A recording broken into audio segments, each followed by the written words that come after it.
सुप्रभात मंडळी. मी निलिमा पटवर्धन आणि आपण सध्या वाचत आहोत मीनाक्षीताई देशमुख लिखित नेताजी सुभाषचंद्र बोस ही त्यांची मालिका. मागच्या भागात आपण बघितलं की विमान बिघडलं आहे आणि त्याच्यामुळे ते धावपट्टीवरच थांबलेलं आहे. आता बघूया पुढे काय होतं आहे. विमानात बिघाड झाल्याचे लक्षात आल्यावर वैमानिकांच्या पोटात गोळा उठला. ते विचार करतच होते तोच कानठळ्या बसवणारा स्फोटाचा प्रचंड आवाज ऐकू आला. काय झालं कुणालाच कळत नव्हतं. आतले सर्व प्रवासी गदागदा हलू लागले. वैमानिक नोनोगाकींनी विमानाची तपासणी केली तर विमानाचा एक अजस्त्र पंखा निखळून खाली पडताना दिसला. त्याच वेळी विमानाचे 500 वजनाचे एक इंजिन निखळून खाली कोसळत होते. एका बाजूचं वजन कमी झाल्यामुळे विमान दुसऱ्या बाजूनं झुकू लागलं. काही क्षणात विमानासह सर्वांचा कपाळमोक्ष होणार होता. दरदरून घाम फुटलेले विमानातील प्रवासी जीवाच्या भीतीनं किंचाळत होते. नेताजी धीर गंभीरपणे पुढे येणाऱ्या भयंकर संकटाकडे तटस्थ वृत्तीने बघत होते. विमान कोसळणार होतं, परंतु त्यानं पेट घेऊ नये म्हणून त्वरित इंजिन बंद करणं आवश्यक होतं. नोनोगाकी आपल्या सहवैमानिकाला ओरडून म्हणाले, "टिकी जावा, त्वरित इंजिन बंद करा." नोनो स्वतः उठून कडी पकडण्याचा प्रयत्न करू लागले, परंतु एका बाजूनं विमान झुकलं असल्यामुळे त्यांना उठताही येत नव्हतं. वैमानिकांचे सारे प्रयत्न निष्फळ होत होते. तोच धाड धुम धडाड असा आवाज करत विमान धावपट्टीच्या बाजूने कोसळलं. सारे प्रवासी यातल्या आत चेंडूसारखे उसळून उलटे कोलांटे फेकले गेले. आत सर्वत्र अंधार पसरला. हबीबूर आणि नेताजींच्या अंगावर बॅगा आणि इतर सामान पडलं. त्यातून वाट काढण्याची धडपड चालू होती.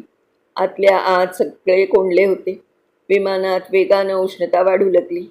अंगाला भयंकर चटके बसू लागले. नोनोगाकी कसे तरी धडपडत उठले. त्यांना समोरच्या बाजूला सिदेई पडलेले दिसले. त्यांच्या मानेवर लोखंडाचा जबर घाव झालेला दिसला. घाव अतिशय गहरा होता. मग त्यातून रक्ताचं कारंज उडत होतं. ते गतप्राण झाले होते. आयोगीच्या एक पाय लोखंडी पट्टीत अडकल्यामुळे त्यांना बाहेर खेचण्याचा प्रयत्न नोनोगाकी करीत होते, पण व्यर्थ. विमानाचे इंजिन चालू असल्यामुळे भयंकर उष्णता वेगाने आत पसरत होती. आरोळ्या किंकाळ्या प्रत्येकाची बाहेर पडण्याची धडपड चालू होती. नोनोगाकींनी अथक प्रयत्न करून पुढची काच फोडली, प्लास्टिक तोडली आणि धगधगत्या विमानातून त्यांनी बाहेर उडी टाकली. हबीबूर रहमान मोठ्या प्रयासाने उठले. त्यांना दिसलं नेताजी कसे बसे उभे आहेत. कशाचा तरी डोक्यावर मोठा घाव झालेला. रक्तानं त्यांच्यावर अभिषेक सुरू होता. कपाळावरून रक्त वाहत होतं. तेवढ्यात त्यांच्या मागच्या बाजूची पेट्रोलची रबरी टाकी फुटली. त्या प्रचंड टाकीतलं पेट्रोल नेताजींच्या अंगावर उडाल्यामुळे त्यांनी पेट्रोलने आंघोळ केल्यासारखे उग्र भासत होते. रक्ताचा गडद लाल रंग त्यात राखाडी रंगाचे पेट्रोल मिसळल्यानं त्यांचा देह भयान भेसूर दिसू लागला. करुण किंकाळ्यांनी आणि काळीज पिळवटून टाकणाऱ्या आरोळ्यांनी विमान भरून गेलं होतं. हँडलच्या जोरदार झटक्याने वैमानिक ताकीजावा जागीच ठार झाले होते. सिदेई बरोबरच आणखी दोघांचे मुडदे रक्ताच्या थारोळ्यात कोसळले होते.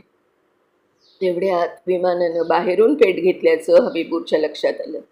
आगीचे तांडव नृत्य सुरू झालं. कोणत्याही क्षणी भडका उडून सर्वजण आगीच्या काळदरीत फेकले जाणार होते. हबीबूर जोराने ओरडून आवाज दिला, "नेताजी, क्षणभरही न थांबता त्वरित बाहेर पडा." रक्तस्रावाने नेताजी अर्धवट ग्लानीत असल्यासारखे झाले होते.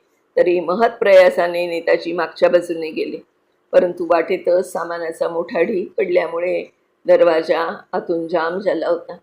तो काही केल्या उघडेना. त्याही स्थितीत नेताजींनी हिमतीने दरवाजावर जोरदार लाथा घालून दरवाजा उघडण्याचा प्रयत्न केला. अग्नीनं लोखंड प्लास्टिक एकमेकांना चिकटल्यामुळे वाट मिळत नव्हती. हे पाहून हबीबूर पुन्हा जोराने ओरडून म्हणाले, "नेताजी, आप आगे से निकल जाइए." हबीबूरचा आवाज ऐकून नेताजी पुढच्या दाराकडे झेपावले. तितक्यात आगीच्या मोठ्या लोळाने समोरचा दरवाजाही गिळला. आगीचे लोळ आत येतच होते. विमानात सर्वत्र पेट्रोल पसरलं असल्यानं विमानाचे शेकडो तुकडे होणार होते. मागचा रस्ता बंद, समोरचा रस्ता आगीने बंद. त्या भयानक आगीतून धाडसाने बाहेर झेप घेतल्याशिवाय दुसरा पर्याय नव्हता. नेताजींनी आपले सर्व बळ एकवटून बाहेर उडी घेतली. त्यांच्या पाठोपाठ हबीबूरनेही उडी घेतली आणि त्याला दिसलं नेताजींच्या कपड्यांनी पेट घेतलाय.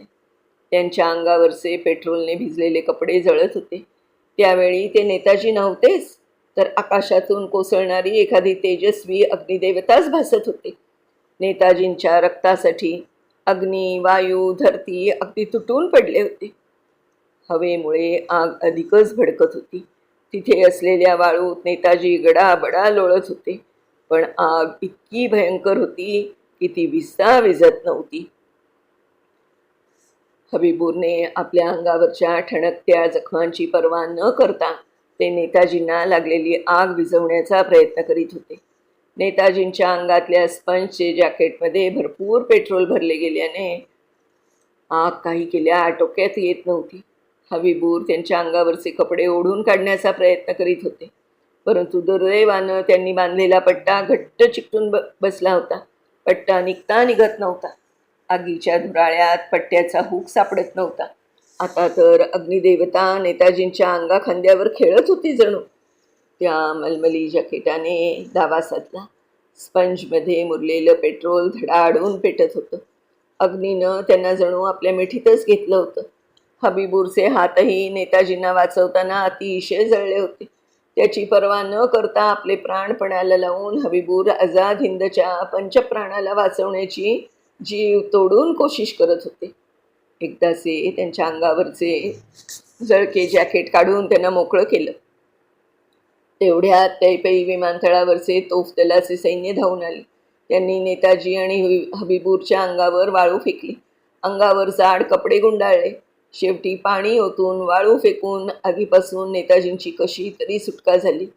बराच वेळ नेताजी तिथे सुगड्यावर पडून होते. हबीबूरनं नेताजींच्या शरीराकडे बघितलं मात्र. लाखो राजकुमारांना फिके पाडणारे सुंदर तेजस्वी सुभाषचंद्र बोस कुठे गेले? डोक्यावर एकही केस नाही. शरीरावरची चामडी जळून उखडी पडलेली. लोखंडाचे तोंडावर अनेक घाव झालेले. जळल्यामुळे त्वचेचे पापुत्रे सुटलेले. त्यांच्या पोटाच्या आणि छातीचा भाग भयंकर भाजला होता.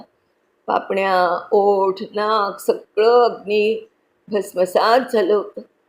त्वचेचा आतल्या बाजूने जागोजागी रक्त साकाळलेलं होतं. जखमांमधूनही रक्त ठिपकत होतं.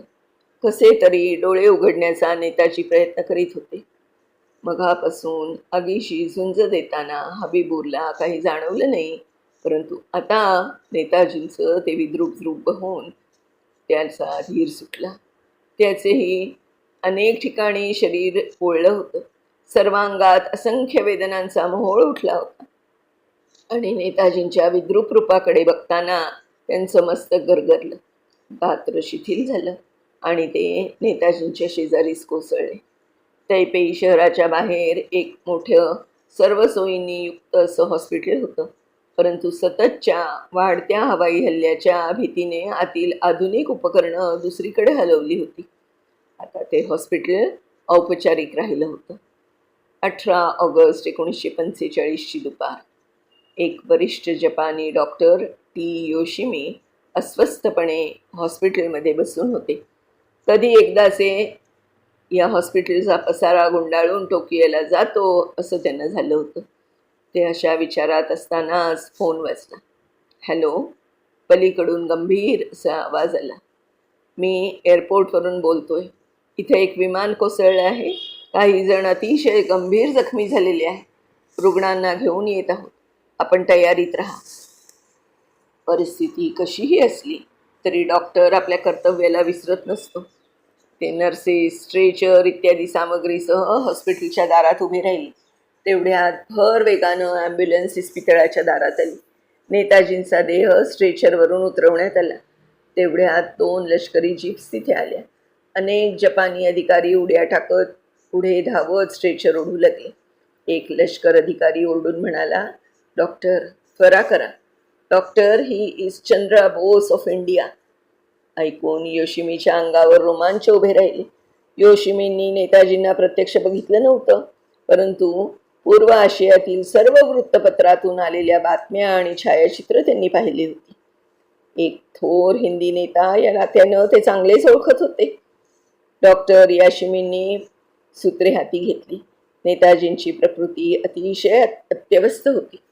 डॉक्टर इशी आणि स्तुरुता त्यांच्या मदतीला होते. त्यांनी चादर उचलून नेताजींना बघितलं. नेताजींचे सगळे अवयव जळले होते. वेदना असह्य होत्या, तरी ते शुद्धीवर होते. ताप वाढत होता. नाडीचे ठोके प्रत्येक मिनिटाला 120 पडत होते. हृदयक्रिया मंद झाली होती. आपल्या दोन्ही सहकारी डॉक्टरांच्या मदतीनं योशिमींनी औषधोपचार सुरू केले. योशिमी पुटपुटले, हा केवढा चमत्कार! इतक्या प्रचंड वेदना मिस्टर बोस कशा पचवत असतील? जपानी अधिकारी कळकळीने विनवित होते. डॉक्टर, काहीतरी करा, परंतु त्यांना वाचवा हो. मिस्टर चंद्रा बोस म्हणजे हिंदुस्थानचं नाक आहे, त्यांना वाचवावं. मंडळी, आता नेताजी याच्यातून वाचणार का? बघूया काय होतंय पुढे ते. तर मीनाक्षीताईंचे नेहमीप्रमाणेच आभार मानते आणि आज मी इथेच थांबते. धन्यवाद.